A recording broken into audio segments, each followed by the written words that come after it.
अमृता नाम की लड़की थी जो अमिताभ बच्चन की बहुत बड़ी फैन थी। वो जब भी जहाँ भी जाती अपनी हर बात में अमिताभ बच्चन के ही डायलॉग मारती और दिन भर टीवी में अमिताभ बच्चन की पिक्चर्स देखती। ऐसे ही समय बीतता है और एक दिन अमृता की शादी हेमंत नाम के लड़के से हो जाती है और शादी के कुछ समय बाद अमृता अपने घर का राशन लेने जाती है, जहाँ पर बहुत लंबी लाइन लगी थी, जिसे देखकर अमृता अपनी एक अलग लाइन लगा लेती है और तभी वहाँ खड़ा एक आदमी कहता है, अरे मैडम, ये क्या कर रही हो आप? आपको दिखाई नहीं दे रहा कि सबने यहाँ पे लाइन लगाई है और आप वहाँ से लाइन लगा रही हो? हम जहाँ खड़े होते हैं लाइन वहीं से शुरू होती है। हो गया आपका डायलॉग बाजी खत्म। पीछे आकर लाइन लगा लो चुपचाप से, वरना किसी भी कीमत पे ना तुम्हें यहाँ पे राशन नहीं मिलेगा। क्या ये लोग तुम्हें पागल दिखाई देते हैं जो इतनी देर से लाइन में खड़े हैं? और ऐसे ही अमृता के इस डायलॉग की वजह से अमृता की वहाँ लड़ाई हो जाती है और वो बिना राशन लिए ही घर वापस आ जाती है। उसे खाली हाथ देखकर उसकी सास रेखा उससे कहती है, अरे बहू, खाली हाथ क्यों आ रही है? राशन कहाँ है? जो तुझे लेने भेजा था इतनी देर बाद आई है, वो भी बिना राशन के। माँ जी, मैं तो राशन लेने ही गई थी, लेकिन वहाँ लाइन लगी हुई थी और जब मैंने अपनी लाइन लगाई तो सब मुझसे ही लड़ने लगे। आप ही बताओ माँ जी, मेरी तो कोई गलती भी नहीं थी। मैं तो बस इतना ही कह रही थी कि जहाँ से हम खड़े होते हैं लाइन वहीं से शुरू होती है। अरे बहू, तू ये अपनी फिल्मी लाइन हर जगह मत मारा कर। तेरे इन्हीं डायलॉग की वजह से आज तुझे बिना राशन दिए भगा दिया। ऐसे ही समय बीतता है। एक दिन रेखा अपनी बहू अमृता से कहती है, सुन बहू, सामने वाली कमला को कुछ पैसे दिए थे, उसे कुछ जरूरत थी तो मैंने दे दिए थे, लेकिन अब बहुत समय हो गया है, उसने पैसे वापस नहीं किए। तू एक काम कर, उसके घर जा, यही कुछ 50,000 रुपए हैं, तू उससे मांग कर ले आ। ठीक है माँ जी, जैसा आप कहें। मैं अभी उनके पास जाकर आपके दिए हुए पैसे लेकर आती हूँ। अमृता अपनी सास के कहने पर कमला के घर जाती है और उससे कहती है, कमला आंटी, मैं अमृता। दरअसल मुझे मेरी सास ने आपसे पैसे लेने के लिए भेजा था। उन्होंने जो आपको पैसे दिए थे ना, अब उन्हें उन पैसों की जरूरत है, तो मैं वही लेने आई हूँ। हाँ बहू, दिए थे, मैं ही रोज भूल जाती थी उसके पैसे देने। अच्छा हुआ आज तू खुद यहाँ आ गई। तू बैठ, मैं तेरे पैसे लेकर आती हूँ। इतना कहकर कमला पैसे लेने चली जाती है और जब वो पैसे लाकर अमृता के हाथ में पैसे देती है तो उसके हाथ से कुछ पैसे जमीन पर गिर जाते हैं, जिसके लिए कमला उसे कहती है, बहू ये ले तेरे पैसे, और ये कुछ पैसे मेरे हाथ से गिर गए, जरा तू इसको उठा ले यहाँ से, मैं जब तक तेरे लिए चाय बना कर लाती हूँ। मैं आज भी फेंके हुए पैसे नहीं उठाती। बहू, मैंने तुझे पैसे फेंक कर नहीं दिए हैं, मुझसे पैसे गिर गए हैं, जो मैं तुझसे कह रही हूँ कि उठा ले। कमला बोल ही रही थी कि तभी अमृता चली जाती है और जब वो घर जाती है तो उसकी सास रेखा उससे कहती है, हाँ बहू, ले आई पैसे, लब जल्दी दे मुझे। और इतना समय कैसे लग गया तुझे? हाँ माँ जी, ये लो, उन्होंने मुझे यही पैसे हाथ में दिए तो मैं लेकर आ गई। अरे बहू, ये तो पूरे पैसे ही नहीं है, ये तो कम है। अब कम पैसे देखकर रेखा कमला को फोन करती है और कहती है, अरे कमला, ये क्या? एक तो इतने समय बाद तूने पैसे दिए, ऊपर से वो भी कम। कम से कम अब तो पूरे पैसे दे देती। नहीं रेखा, मैंने पूरे पैसे ही दिए थे, लेकिन कुछ पैसे देते समय जमीन पर गिर गए, और तुझे पता ही है कि मेरी कमर में कितनी दिक्कत है, मैं झुक नहीं पाती हूँ। बस इसलिए मैंने तेरी बहू अमृता से कहा कि ये पैसे भी उठा ले, मुझसे गिर गए हैं, लेकिन तेरी बहू ने पता नहीं मुझसे क्या ही कहा कि मैं आज भी गिरे हुए पैसे नहीं उठाते। पता नहीं क्या बोलकर चली गई वो। कमला की ये बात सुनकर रेखा का पूरा दिमाग ही खराब हो गया और वो गुस्से में अपनी बहू से बोलने लगी, अरे बहू, तू सच बता, तू कमला को क्या बोलकर आई है जिस वजह से ये पूरे पैसे नहीं है? कुछ नहीं माँ जी, उन्होंने मुझे पैसे दिए और कुछ पैसे जमीन पर गिर गए, और आपको तो पता ही है कि मैं आज भी फेंके हुए पैसे नहीं उठाती, इसलिए मैंने वो पैसे नहीं उठाए और उसे वहीं छोड़ दिया। अरे बहू, तेरा दिमाग खराब है क्या? तेरे इस डायलॉग के कारण आज अपने खुद के पैसे वहाँ छोड़कर आ गई। मुझे समझ नहीं आता, पता नहीं किस बात का घमंड है तुझे। ऐसा क्या है तेरे पास जो तू इतना डायलॉग बाजी करती है? माँ जी, मेरे पास आज गाड़ी है, बंगला है, पैसा है। आपके पास क्या है? मेरे पास तुझ जैसी पागल बहू है और कुछ नहीं है, जो दिन भर पागल वाली बातें करती रहती है और घर के सारे काम उल्टे करती रहती है। माँ जी, आपको तो पता ही है ना कि मैं अमिताभ बच्चन की बहुत बड़ी फैन हूँ और मुझे उनके डायलॉग बहुत ज्यादा ही पसंद है, इसलिए ही मैं उनके डायलॉग्स बोलती हूँ। मुझे इससे कोई दिक्कत परेशानी नहीं है, लेकिन इस डायलॉग को तू अपने घर के कामकाज से दूर रखा कर। और बहू, तुझे पता नहीं है क्या, फिल्मी दुनिया बहुत अलग होती है असल जिंदगी में वो डायलॉग काम नहीं आएंगे, काम आएगी तो सिर्फ तेरी मेहनत और कुछ नहीं। माँ जी, वो मुझे इतने पसंद है कि मेरे मुंह से अपने आप ही उनके डायलॉग्स निकल जाते हैं, और कोई ऐसी पिक्चर नहीं है जो मैंने ना देखी हो, और ऐसा कोई डायलॉग भी नहीं है जो मुझे पता ना हो। अगर अमिताभ बच्चन के बारे में कुछ भी जानना या पूछना हो तो आप कभी भी मेरे पास आ सकती हैं। आखिर क्यों देखती रहती है बहू तू इतनी फिल्में अमिताभ बच्चन की? और बहुत देखे तो मैंने भी बहुत है अपने समय पर, उनकी बहुत सी पिक्चर, लेकिन तेरे जैसा हाल तो नहीं हुआ मेरा। आखिर तू क्यों देखती है इतना? माँ जी, परंपरा, प्रतिष्ठा, अनुशासन। फिर शुरू हो गई। आखिर कभी तो किसी बात का सीधा जवाब दे दिया कर, हर वक्त डायलॉग। कभी सीधे मुझसे भी बात कर लिया कर। जब भी कुछ बात करूं अमिताभ बच्चन ही समझ लेती है खुद को। माँ जी, मुझसे तो होने से रही सही ढंग से बात। आप मुझसे इसकी उम्मीद तो छोड़ ही दो, क्योंकि मेरे और मेरे अमिताभ के बीच कोई नहीं आ सकता। मैं किसी को आने ही नहीं दूंगी। ऐसे ही समय बीतता है और एक दिन रेखा अपनी बहू को शादी में जाने के लिए बोलती है। अमृता अपने कमरे में तैयार होने चली जाती है, लेकिन अमृता को तैयार होने में बहुत समय लग जाता है। कुछ समय बाद अमृता नीचे आती है और अपनी सास के साथ शादी में जाती है। वहाँ जाने के बाद रेखा देखती है कि शादी के आधे रीति रिवाज हो चुके थे। दुल्हन की जयमाला, खाना सब शुरू हो चुका था। इतने में कमला उससे कहती है, अरे रेखा, तुझे तो बहुत समय लग गया। ऐसा क्या कर रही थी? आधे से ज्यादा रिश्तेदार चले गए, अब तो मैं भी बस निकल ही रही हूँ। अरे बहू, तू भी आई है? कहाँ लग गए तुझे इतना समय? अब तो सब जाने को है, तो बहू अब तू आ रही है? डॉन का इंतजार तो 11 मुल्कों की पुलिस भी कर रही है, तो आप लोग क्या मेरा नहीं कर सकते?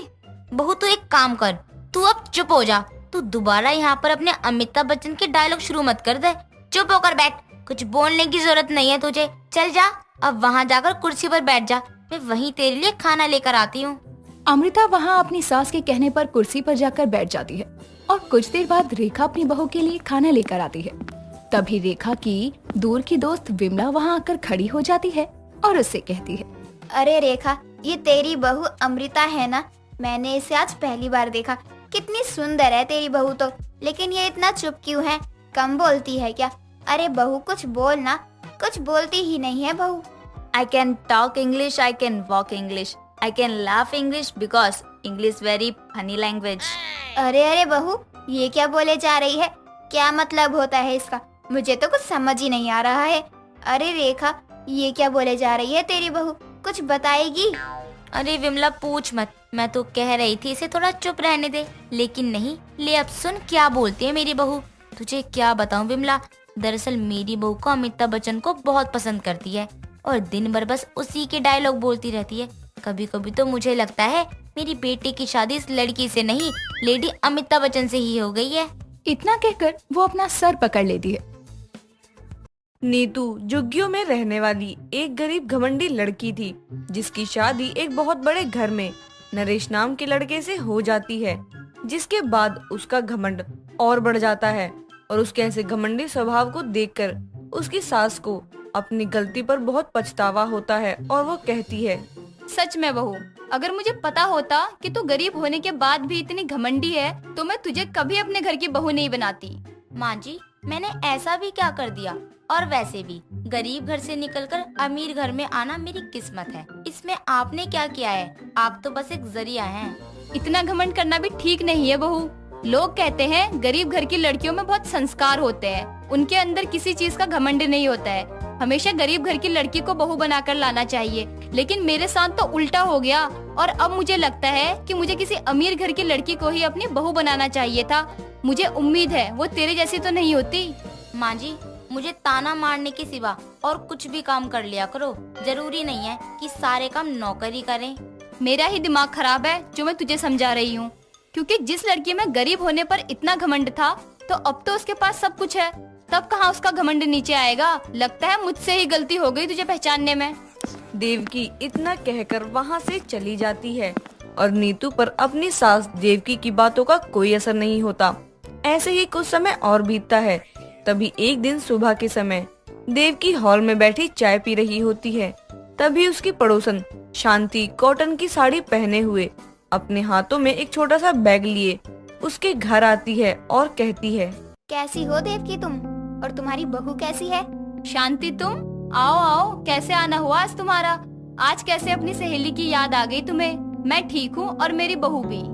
ऐसी बात नहीं है देव की, याद तो तुम्हारी बहुत आती है, लेकिन ये रोज रोज तुम्हारे घर पर आऊंगी तो तुम्हारी बहू सोचेगी मैं तुमसे कुछ मांगने आई हूँ। अब तुम इतनी अमीर जो हो मुझसे।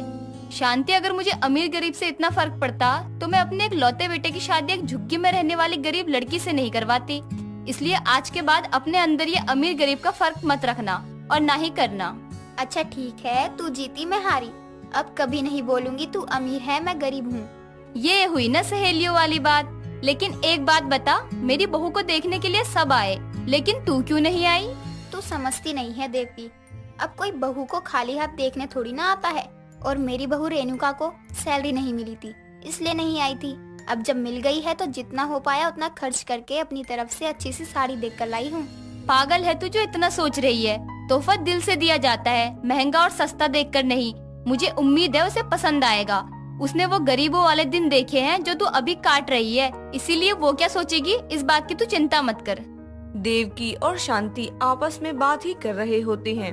देवकी की बहू नीतू वहाँ आती है, जिसे देखकर देवकी कहती है, बहू इनसे मिलो, ये अपनी पड़ोसन और मेरी सहेली शांति है। इनके पैर छूकर आशीर्वाद लो।